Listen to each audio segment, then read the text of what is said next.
Hello, আসসালামু আলাইকুম viewers. আর একটি নতুন ভিডিও নিয়ে আপনাদের সামনে উপস্থিত হলাম। আজকের ভিডিওতে মূলত আমি আলোচনা করব আপনারা কোয়েল পাখিকে কি ভ্যাকসিন করবেন এবং ভ্যাকসিন করার সঠিক নিয়ম কি। আপনারা যারা কোয়েল পাখি পালন করেন অনেকেই কিন্তু কোয়েল পাখির কি ভ্যাকসিন করবেন এই বিষয়টা বুঝতে পারেন না।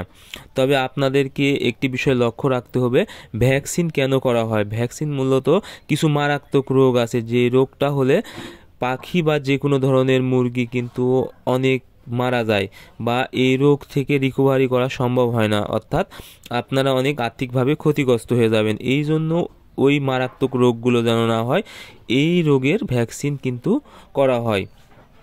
এই জন্য আপনাদেরকে অবশ্যই কিছু মারাত্মক রোগের ভ্যাকসিন করা অত্যন্ত জরুরি। এখন দেখতে হবে কোয়েল পাখির কি রোগ হওয়ার সম্ভাবনা থাকে। সর্বপ্রথম কোয়েল পাখির যে রোগটা হয় সেটা হলো রানীক্ষেত। এই রোগটা কিন্তু রানীক্ষেত রোগটা মুরগি বা কোয়েল পাখি যে কোনো প্রাণীর জন্যই কিন্তু অনেক মারাত্মক। এই রোগ হলে কিন্তু কোয়েল পাখি একসাথে অনেকগুলো মারা যাবে এবং বাঁচানো প্রায় অসম্ভব। এই জন্য অবশ্যই আপনারা চেষ্টা করবেন এই রানীক্ষেত রোগের ভ্যাকসিনটা করা। এটি আপনারা মূলত করবেন 4 থেকে 5 দিন বয়সে। তবে আপনারা অবশ্যই ভ্যাকসিনটা হাফ ডোজ করবেন, অর্থাৎ যদি 2000 কোয়েল পাখি থাকে সেক্ষেত্রে আপনারা 1000 থেকে 1500 ডোজ করলেই হবে। এতে আপনাদের খরচ অনেক কম হবে এবং রিস্কটা অনেক কম থাকবে। এজন্য অবশ্যই আপনারা 4 দিন থেকে 5 দিন বয়সে অবশ্যই রানীক্ষেতের ভ্যাকসিনটা করে নেবেন। যদি চোখে না করতে পারেন তাহলে অবশ্যই পানিতে খাওয়াইয়ে দিবেন। এরপর আপনারা যদি পারেন, গাম্বুরা রোগটাও অনেক মারাত্মক, সেক্ষেত্রে আপনারা 11 দিন বয়সে এবং 18 দিন বয়সে গাম্বুরার ভ্যাকসিনটা করে দিবেন।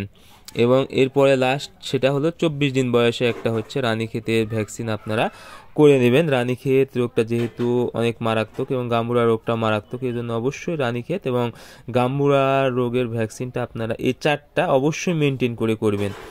এরপরে আপনারা আর কোনো ভ্যাকসিন না করলেও চলবে, যেহেতু কোয়েল পাখির রানীক্ষেত রোগ হওয়ার সম্ভাবনাটা সবচেয়ে বেশি থাকে এবং এই রোগ হলে পাখিকে বাঁচানো প্রায় অসম্ভব। এই জন্য এরপর থেকে আপনারা নিয়মিত অবশ্যই 45 দিন পর পর, অর্থাৎ 1.5 মাস পর পর অথবা 2 মাস পর পর নিয়মিত একটি করে রানীক্ষেতের ভ্যাকসিন আপনারা করে দিবেন। তাহলে আশা করি আপনাদের কোয়েল পাখি কিন্তু অনেক সুস্থ থাকবে এবং এই রানীক্ষেত রোগ হওয়ার সম্ভাবনা কম থাকবে। অনেক সময় দেখা যায় কোয়েল পাখি চুনা পায়খানা করে এবং হালকা ঝিম মারে, সেক্ষেত্রে যদি রানীক্ষেতের ভ্যাকসিনটা করেন এই প্রবলেমগুলো আর হবে না।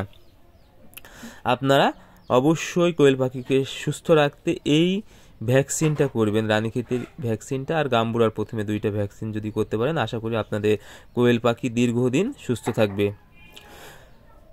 সো আজকের ভিডিও এই পর্যন্তই। আপনারা আমাদের পরবর্তী ভিডিও পেতে অবশ্যই আমাদের চ্যানেলটি সাবস্ক্রাইব করবেন। ধন্যবাদ সবাইকে। আল্লাহ হাফেজ।